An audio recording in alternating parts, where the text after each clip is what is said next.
So the next presentation is demand for and value of water in the Scott River Watershed.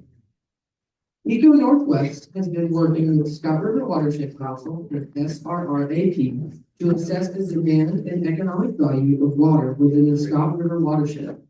Specifically, the analysis focuses on estimating the current values of agricultural production, salmon populations, recreation, and cultural and tribal values supported by the Scott River within the watershed. The analysis estimates the value for current conditions and discusses the expected trajectory of those values under a business as usual scenario, i.e., in the absence of a Scott River Recovery Action Plan. ECOnorthwest will share findings from their analysis. Dr. Mark Buckley, a natural resource economist and partner at ECOnorthwest, designs and manages economic analysis for water resources and land management. He brings an intuitive, strategic approach to understanding incentives for policy design, focuses on context-specific scarcities to value foods and services. His work improves watershed investment efficiency, including integrated planning, restoration, conservation, and damage recovery. He conducted research integrating ecosystem service restoration in heavily used areas such as urban areas and designed systems for economic benefits from joint investments in natural and physical capital. Mark collaborates with interdisciplinary teams, often serves as an expert witness on natural resource issues. He's published research, edited books, and taught environmental economics at Portland State University. Ladies and gentlemen, please join me in welcoming Dr. Mark Buckley.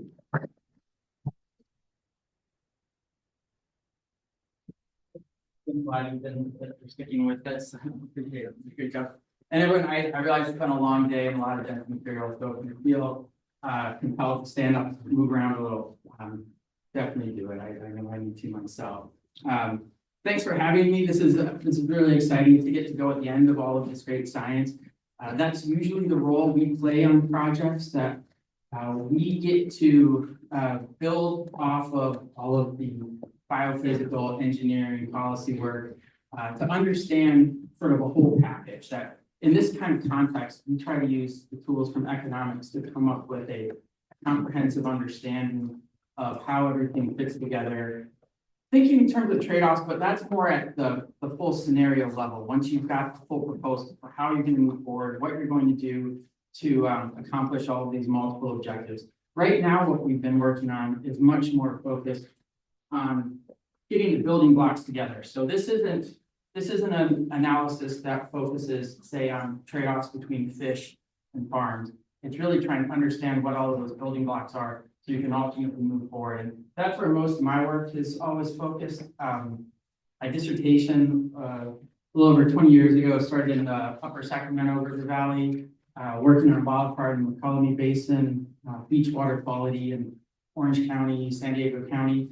And really what we see in these circumstances, what works is when all of these different groups that might feel like there are, let's say, some zero-sum trade-offs to battle over, once they can see that there's some common ground and opportunities to collaborate, that's when it moves forward. And I'll talk about some of the success stories we work on, specifically in ag contexts, as I go through here. But I'm hoping people can have that mindset as they look at this information we've been compiling, which is also still preliminary. This is a multi-phase project, and there's always a stage of having folks on the ground, including farmers, fish biologists, who understand the circumstances better than we do in this specific context, who can help us improve and tweak the information. But ultimately, what we're trying to do is provide information that helps understand allocation of scarce resources for the highest benefit. And that includes distribution. Usually when we think about benefit cost analysis, we're looking at the values, goods and services, the cost of providing those market and non-market effects.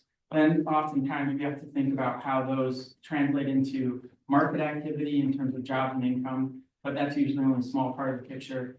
And then ultimately, especially in this kind of circumstance, we want to look at where those benefits and impacts and market opportunities are to help think about funding strategy, because all this great work that's happening in terms of the hydrology and fish populations, if we're going to see the real potential of this area, we're going to need to see some real investment.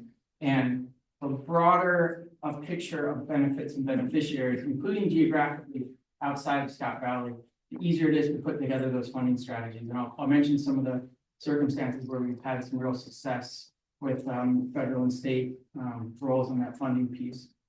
So we're in the second phase of this right now. The first phase, some of you were here for when we had a workshop in the fall, laying out the general concepts, the tools, where economics fits into this kind of question, trying to get a handle on what the best data sources would be, what the categories of benefits and costs are to consider. And now we've been moving forward in terms of compiling, organizing, analyzing, modeling the data, and that's what I'm going to be presenting today, is some of this preliminary phase 2 work.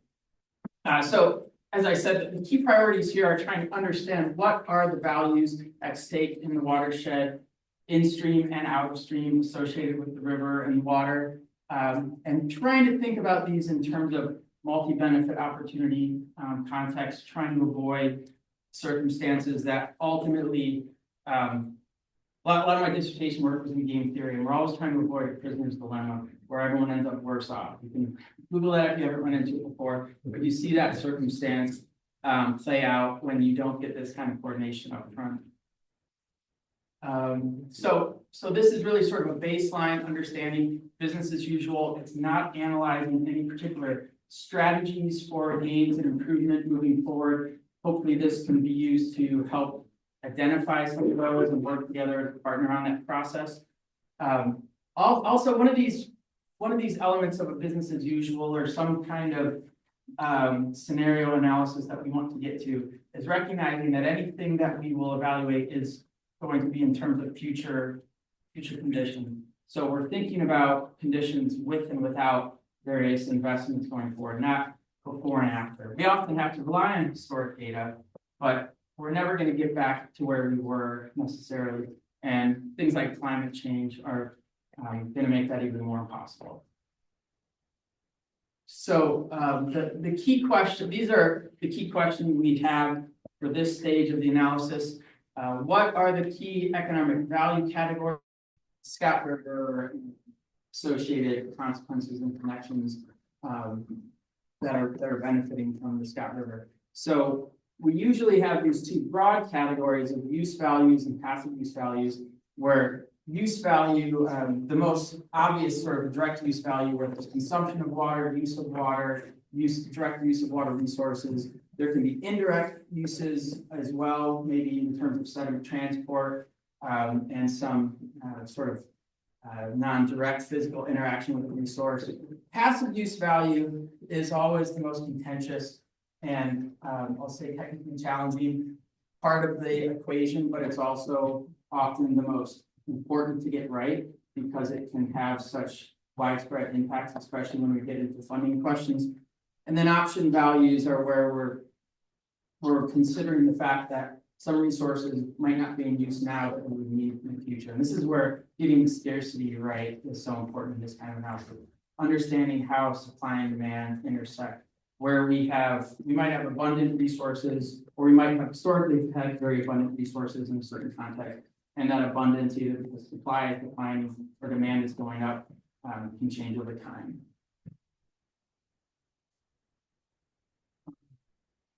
Back up. Oh, I guess it's spun on the big screen here. A couple that I just want to quickly touch on where we've worked on this kind of project before that I think have had some good lessons. Sorry, I got turned sideways. This is from the Yakima Basin up in central Washington, where I started working on this in 2008. It was a circumstance where drought and declining water availability for farmers had them thinking about all kinds of different water supply options. And ultimately, it's been very successful once we stepped back and found every sort of programmatic policy approach to using water as efficiently as possible. A lot of that's still underway in terms of trading, banking, and recharge, and the like. But then tweaking the system to use the water as effectively as possible for multiple benefits. When we were doing the work originally, only looking at the ag benefits, you couldn't get the results to pencil out. And this was all work we were doing for Bureau of Reclamation in the state of Washington. As you slowly changed, modified the projects, the water supply projects to provide fish benefits, cultural benefits, recreation benefits, that's where we saw the pests be satisfied at the federal funding level and see the project move forward. And we're seeing billions of dollars coming from federal and state funding to capital projects and some good partnerships on the operation and maintenance funding. So this was a circumstance where if you had only looked at the ag benefits, we wouldn't have seen the project move forward. And we're experiencing the same thing in the Chutes Basin right now in Central Oregon, where we've been doing work for the state and reclamation and some directly for farmers through the North Unit Irrigation District, which is the northernmost, most junior water rights holders, but also the highest value ag. And so as drought conditions are worsening and under habitat conservation plan requirements for a number of listed species, we're seeing less and less water available for agriculture. And there's a number of pumping, piping, trading scenarios that are all getting packaged together. But we're seeing that the ag benefits alone on these projects are only going to cover probably about 2/3 of the cost. And so it's got everyone stepping back and looking for how we can tweak these projects to provide as much habitat and recreation benefit as well. And we're seeing sort of some novel approaches to leaving water in stream more and managing irrigation flows and conveyance for habitat benefits. And I think we're going to see some real movement on the federal level because of that. So again, this is sort of, I think, useful context to have in mind as we think about how we want to apply the data.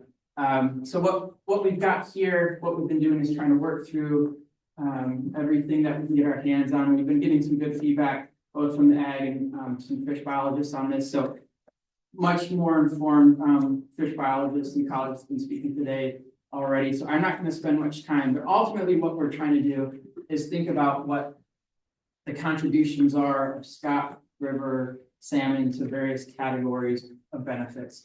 And the first one we always do want to try to I'm going to skip through some of this stuff because you guys have already heard about the trends and the population levels. And we know there's a lot of scarcity at stake here.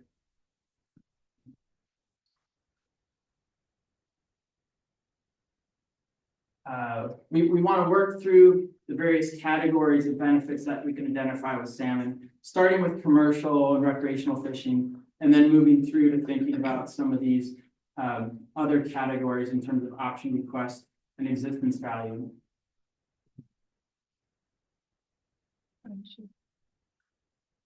So commercial fishing of Chinook is relatively well established, good measurements, obviously difficult to isolate specific contributions of Scott, but we can look at percentages associated with the overall Klamath, and we understand the relationship between Klamath populations and the overall Pacific market, and we can see how the value has evolved with commercial harvest over time and how it relates to the overall population. I'm just going to try to keep moving here. So we know that the Klamath overall has fluctuated between 19 to 81% of the stock, averaging around 45%. And that share that the Scott's contributed has been in decline, unfortunately, but will hopefully there are some strategies that will help to turn that around a little bit, or at least add to a growing Klamath contribution. So we know that we can't quite isolate just yet the commercial contribution, but we know that in a normal year, this value is at about 1.4 billion. And we understand how there are a whole manner of economic consequences that can play out as a result of these closures and impacts on the commercial fishery, including for tribes, that the tribes, it's not their highest priority use, but tribes have historically had commercial fisheries as well. And similarly, the recreation benefit isolation specific to Scott's contribution is difficult to isolate, but we start by looking at the larger sets of values and winnowing it down to our best understanding of what the regional contributions will be. So, and we also recognize that there are subsistence contributions associated with fish, including sort of public health benefits, cultural and avoided market costs. And we're also, as we said, trying to capture our understanding of the sort of broader existence values associated with salmon that probably most people here care about fish in the river, even if you don't get a chance to catch them or eat them yourself directly. And this is always an important piece and has been critical on those Yakima and shoot studies and others that we've worked on. There are a lot of ways to get a sense of how valuable that is to people. We know that we're seeing hundreds of millions of dollars a year spent on salmon recovery in California, and really probably billions a year when we look across the West. There are a number of non-market valuation methods and studies that have been conducted across the West, including in this region. There was a very extensive one that Department of Interior funded for the Klamath Dam removals. We see them at the state and federal level in the Puget Sound Basin, and there was a relatively recent, well-regarded study for Oregon coastal salmon that we've been using in a few circumstances. It ends up with a relatively low value per household, but this is the kind of value that can really add up because we're looking at how much households have demonstrated their willingness to pay to see improvements, changes in fish population numbers at an incremental scale. And so the study that is being used at state and federal level quite a bit lately from 2022 is showing on average 11 to 26 cents per household per year for 1,000 fish improvement in coastal salmon populations. And it's a complicated process for how this valuation methodology is implemented, and it's always improving, and there's all kinds of bias and market context and budget constraint in trying to put someone in a mindset to think about it in a realistic way. This is a snapshot of part of the survey that was involved in this 2022 study, where people are given scenarios that they can evaluate that will have various costs for them as a household, and try to set it up as realistically as possible and remind them about the budget constraints. And then ultimately, there are a whole series of focus groups and tests. These are really expensive studies to do to try to come up with something that is defensible, but it's ultimately getting at this sense of how much people care, recognizing there are a lot of people who wouldn't pay anything.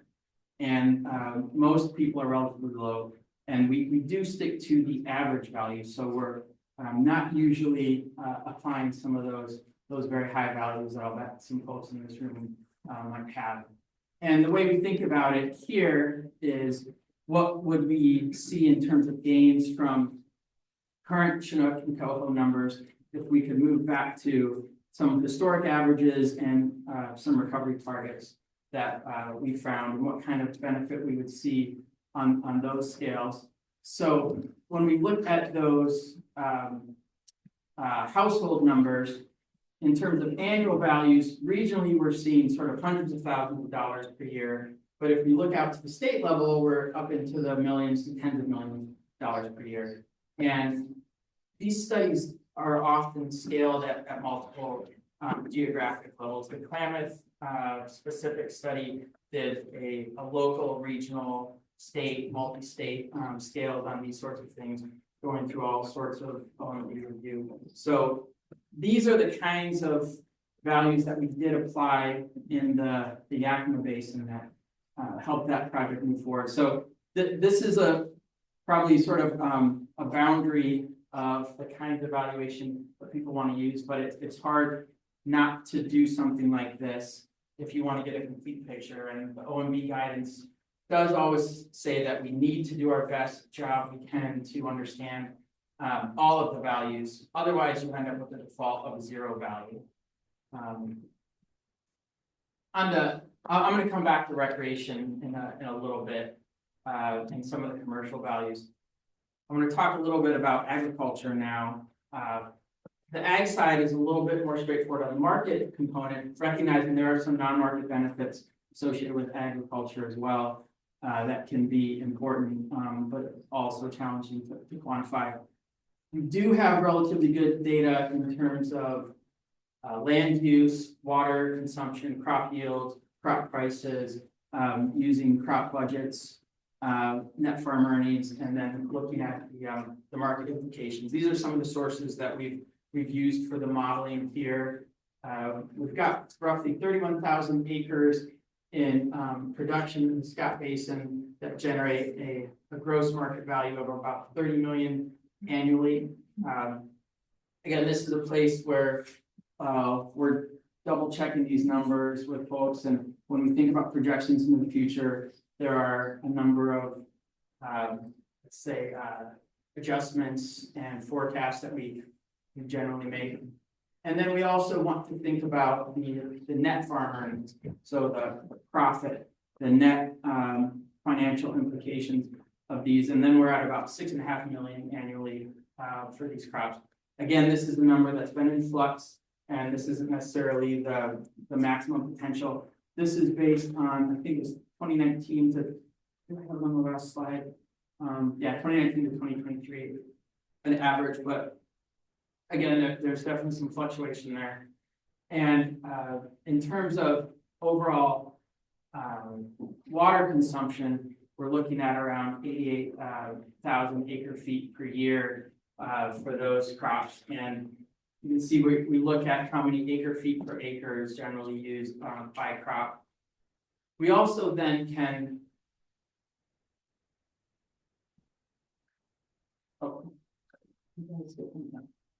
okay.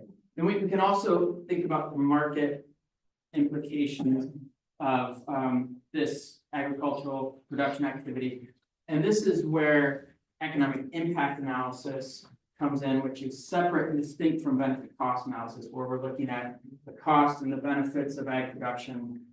Here we're looking at the broader market implications, where when we have goods and services being provided that have input materials and capital and land and water here, of course, and wages are generated, and there are some local expenditures associated with those market activities and industry-specific activities.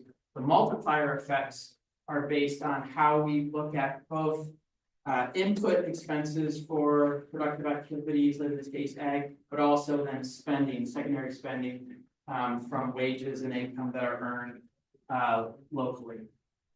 So the primary approach to this in-plan model that was developed by the Forest Service originally, and is generally the standard that is used for most federal and therefore state contexts, relies on Bureau of Labor statistics data and scaling at the county level. So we have county level data that's industry specific and year specific. It's not a dynamic model, but we have snapshots over time. And we are able to estimate labor income, value added, and output. And you can see how these are sort of cumulative to some extent. And we're able to go in and make sure that the assumptions in the model are correct. And this is something we've reviewed with some farmers, and we often can walk through and make sure that we've got the input and output industries correct here.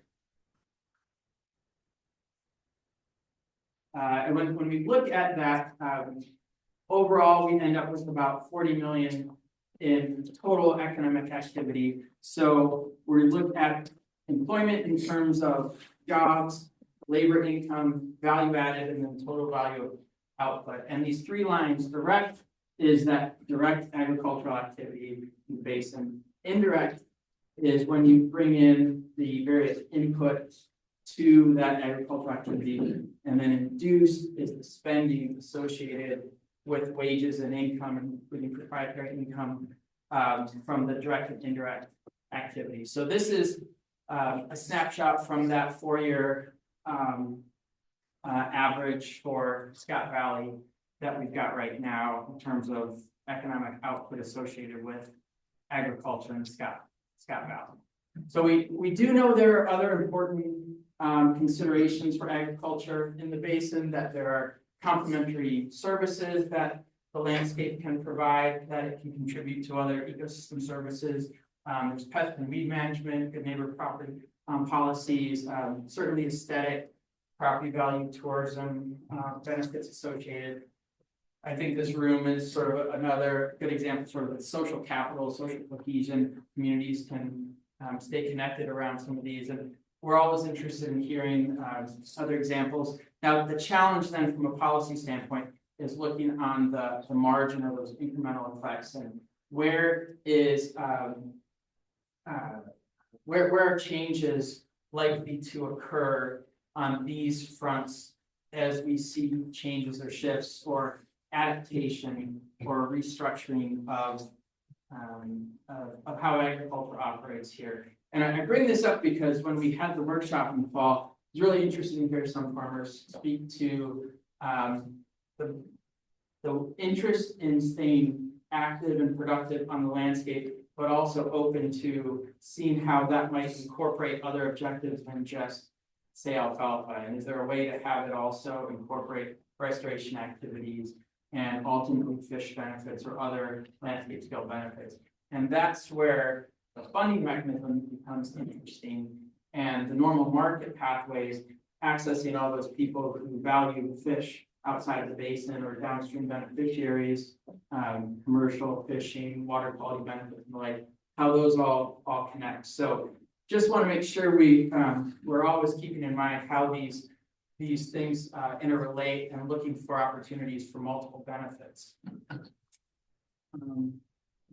Tribal value, obviously very critically important, very challenging in an economic context.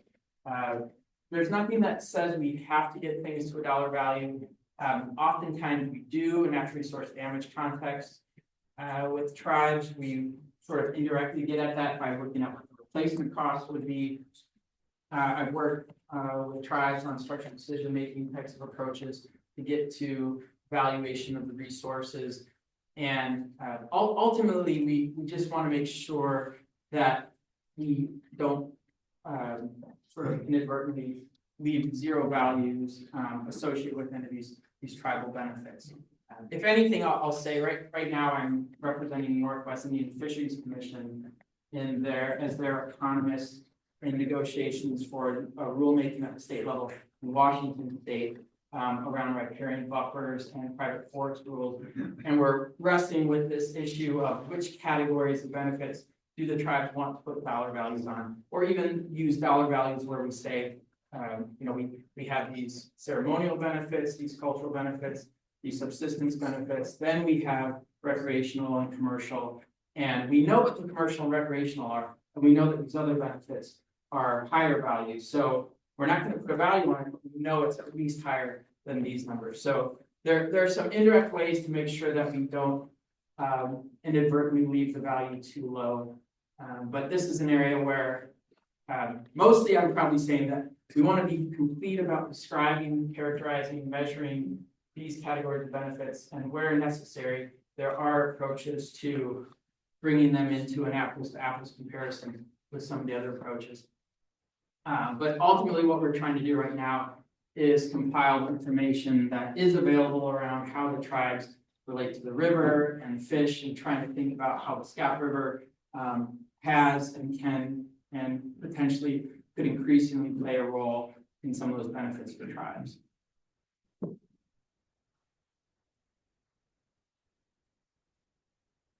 So water-related recreation is an important piece, and it's a way that we can often pull a broader segment of the community in that might not necessarily care about fish as directly, but there also are certainly some fish recreation benefits. And this is a place where tourism and outside beneficiaries and benefits can play an important role. And when we think about economic impacts, when you've got dollars coming into the basin that aren't just being recirculated, you can see a disproportionate overall economic impact. So tourism is never going to be the driver for an economy alone, but it can be a really important piece. And I always think about how those same amenities that can attract tourists and that tourists can help economically support and help improve the overall appeal and retention and attraction for residents and other businesses. And we've seen that in watersheds across the West, where amenities and amenity migrants are able to help to fill in some of the gaps where certain industries have been on the decline. It's obviously a tricky circumstance to try to isolate the specifics of the Scott River. We know there's relatively limited recreation. I think to some extent this is analysis where we're looking at regional consequences and thinking about regional potential as we see more improvement and potentially access and improved populations for fish. But Forest Service does provide very detailed recreation data at the forest level. And we are getting better and better at using this information in a geographically specific way by using cell phone location data. But right now we're just sticking to some of the overall data that's available from the National Visitor Use Monitoring surveys that happen at each forest about every 5 years. So we're probably, I'm not sure if anyone knows, the Klamath has an updated one underway or not. Hadn't seen any data on it yet. But we know that when we think about some of the recreation activities that are associated with, potentially associated with water and landscape, that we're at around 300,000 recreation days a year on the Klamath. And we do have very good methods for quantifying the value, the economic benefit. Sorry, this should be rounded down. It's not this accurate, but around 30 million a year in sort of consumer surplus, which is sort of that net benefit above and beyond what people are paying when it comes to recreation. So for the overall value that we're seeing on the Klamath annually, and when we look at water-based and fishing-specific activities, we're around 8 or 9 million a year. That's at least specific to water-based activities. So we kind of got an order of magnitude in mind here. And we also then have some good methods for thinking about what the typical expenditures are for locals and non-locals by activity type. So that same economic impact analysis that we could do for agricultural spending, you can look at the spending side of recreation activity, and we're seeing around 11 million in terms of annual, 11 to 12 million in terms of overall economic impact associated with. I guess this is sort of the primary spending associated with recreation on the Klamath. Also, want to say that we do want to make sure we're sensitive to the other range of benefits, and these can often be very important for pulling partnerships together on projects. So as we think about strategies to improve water supply, improve fish populations, maintain agriculture, looking for other opportunities to provide these additional benefits. And there often are some good ways to quantify those, at least at a per capita, per trip, per use level. Proximity to the rivers, property values, some of these ag landscape issues we were talking about, and then physical public health issues. Something there's been an evolution in environmental economics over the years of trying to get more grounded, more tangible, easier to understand, so that the average person can relate to a benefit. So thinking about public health, thinking about direct ways that people are benefiting from these resources and investments, always obviously has to start with science, but then we're trying to get better at translating that through to the consequence that people can relate to. Oh, did I? Oh, there. Oh, no. Okay, yeah, we've also sort of touched on some of the cultural benefits that obviously aren't limited to tribal members.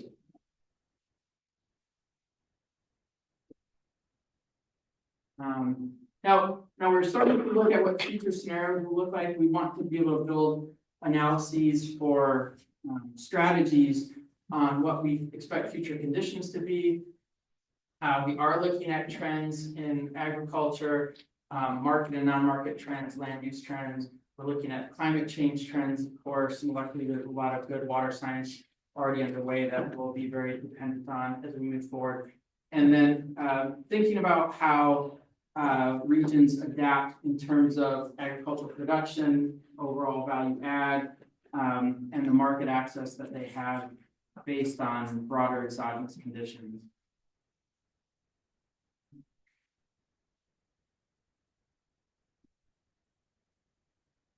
We're also trying to think about how the salmon consequences will relate.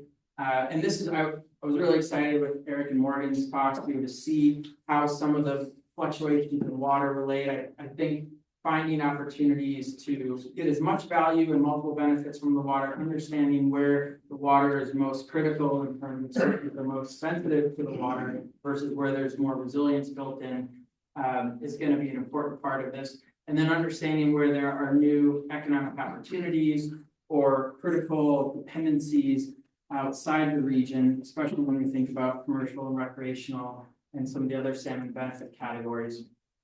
So this is where we're trying to start to consume this good science that we've been seeing around here. And also thinking about recreation and recreation trends and what the full recreation potential is here. I don't think anyone is assuming that recreation is going to be the top priority or the primary focus, but it's not something we want to leave out.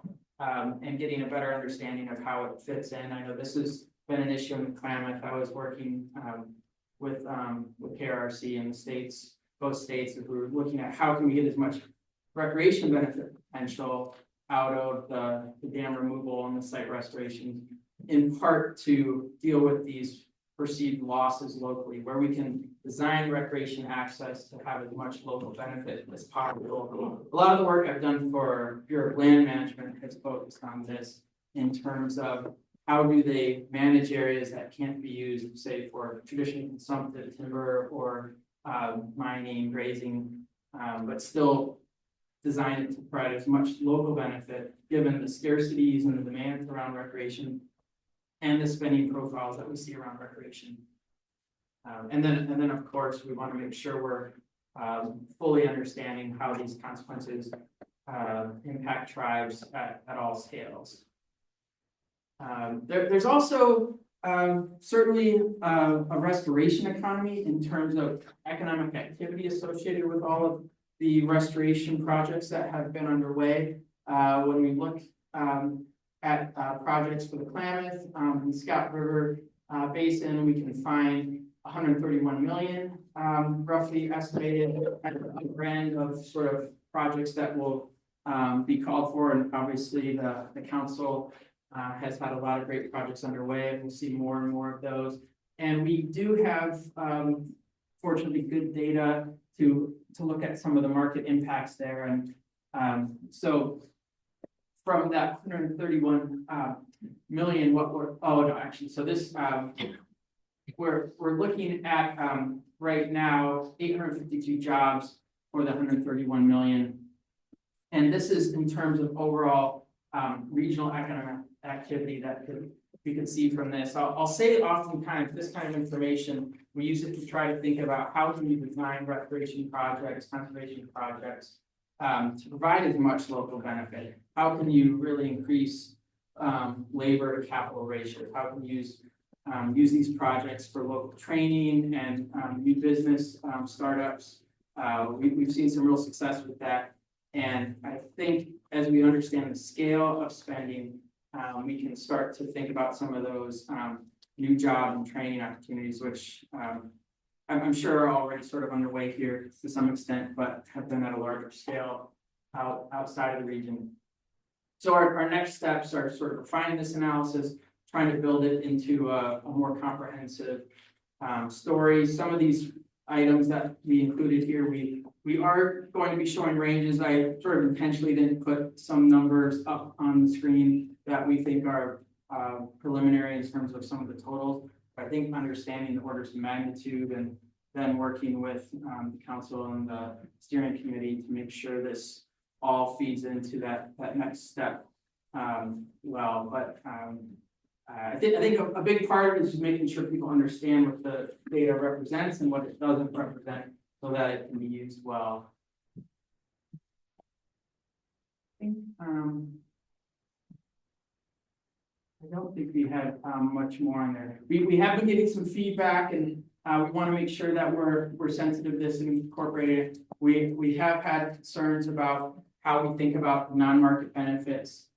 We want to be considerate of the importance of thinking about benefits that involve actual expenditures distinctly from those that don't, and understanding what all of the spillover and local consequences are. So you guys have been listening to people talk a lot. It'd be great to hear I'm happy to answer any questions, but also hear any feedback and even sort of more sort of context for how these benefits play out. And ultimately, this is hopefully something that's feeding into a conversation to identify some of those future strategies. So with that, I'll take any questions. Thanks.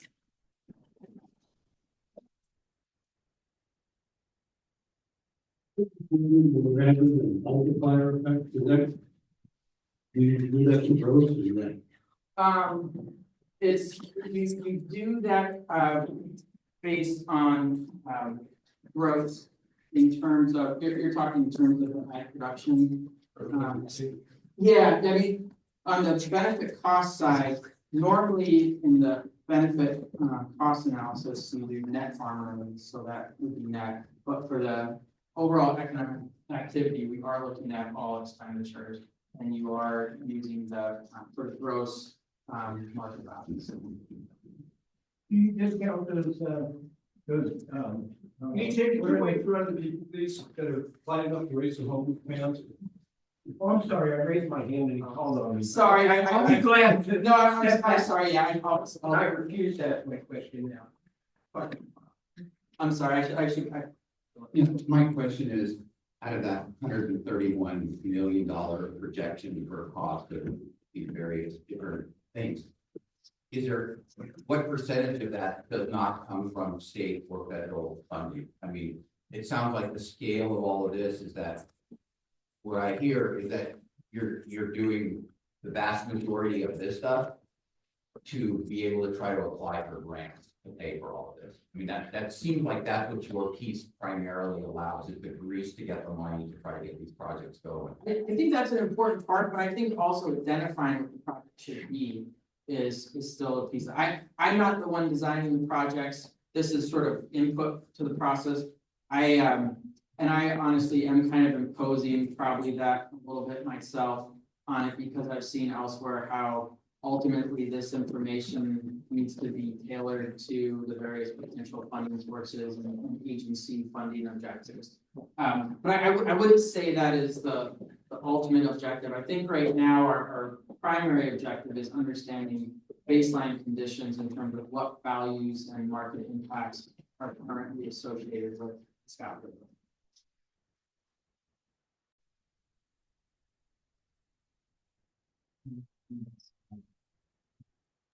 Yeah, I know, one of the concerns when I worked for the board was, developers in Southern California or other places with high dollar real estate that's going to have considerable environmental impact with their project, being able to mitigate that impact by buying properties to offset that impact. I think it's called mitigation banking. Okay, so but to what degree does your work on something like that facilitate somebody looking to peddle land and acquire land? Because the board's concern is that the land's value to offset development income in Southern California is way higher than the agricultural value of that land. So that people looking to invest and peddle mitigation banking properties, come up here to Siskiyou County and they use work like yours and go, oh shit, you're the part. And they can then do that. And then that gets to your question about to what degree we're undermining agricultural work. I see the benefits of your work, but to what degree does your work facilitate that? No, it's a good point, and I think it's why this is one piece of input, and there's all kinds of land use law, and I think county and municipal permitting and zoning plans that all feed into those kind of decisions. It is a set of options, and I'll say that from over my career, when ecosystem services as a concept started to take off, it's a way to think about market connections of functional natural capital. Late 90s, early 2000s, there was always this ambition that we could use that to see beneficiaries pay more of the fair share of the cost of providing those. And so things like mitigation banking credits, and sort of cap and trade systems around habitat and water and air quality and all of these things always do come up as a potential funding mechanism. But you're right, there are these trade-off decisions that would have to be at stake, and I think that's where you want to think about how you design things to have the kinds of local benefits and impacts that you would want. And Do you have clients that hire you for this purpose at all? we did a project for this, we've done it for public agencies. We just finished something for, we developed a conservation easement pricing tool for, Multnomah County. We've done that for some stormwater conservation districts. For the state of Oregon, state legislature, we, have done benefit cost analysis and trade-offs for various, wetland mitigation projects. We haven't, maybe we've done a little bit for, I haven't personally done anything for mitigation bank developers, but I can't be sure that others have.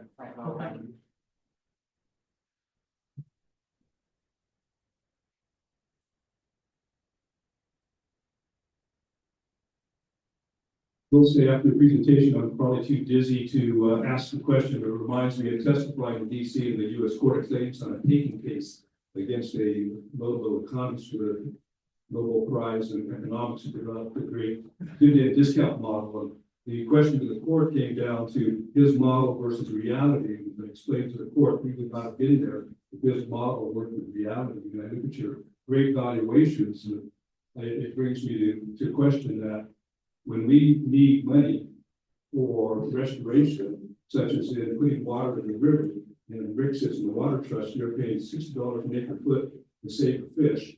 And you're trying to tell us that the American consumer wants to save fish at the cost of how many dollars? So the rubber doesn't hit the road here. If the American consumer, the American voter, and the state of California, the US government cared about the fish, they would be paying $60 an acre foot for water to save the fish. And so it's great when people say it's back to the 2016 election. Nobody was voting for the president, but they elected him.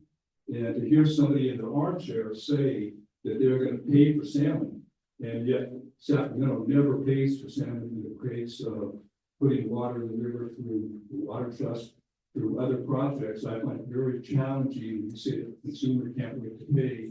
That is things like fishing in the Scott River, which has been illegal for 30 years, rafting in the Scott River. I'm kind of going, that's all sounds really exciting. That's nothing to the benefit of local farmers and ranchers. And so getting back to my main question for you, which is, I'll make a question now. There are assumptions that the consumer will pay for fish. In my estimation, when we ask them when you pay for fish, because the funds down, the state puts the funds down, the federal government puts the funds down. So could you address that, please? Yeah, no, I think that we talk about stated preference versus revealed preference, and where people say that they have a preference, and that's where the survey-based tools are really the only option to get at existence values, but it's obviously a challenging tool to work with. But I'm sorry, go ahead.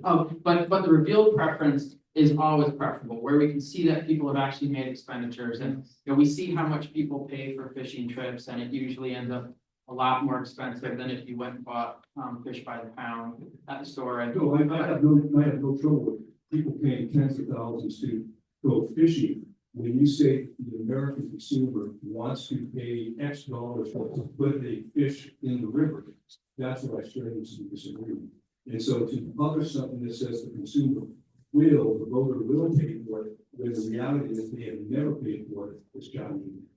Well, I think I would differ because I think we do see a lot of public investment in salmon and a lot of public policy around. I mean, we look at the Klamath dam removals here as sort of a great example. Well, let's go back to the California Real Estate Guide and Appraisal Guide. It allows valuation for habitat, but you send an appraisal to the state that has value for environmental value as water, and they will never accept that. They only accept like uses. They're good for almonds, they'll pay the price for dirty almonds, they'll pay the price for rice, but they won't pay the price for saving fish. That's the state of California, so they don't pay for it. Time after time after time.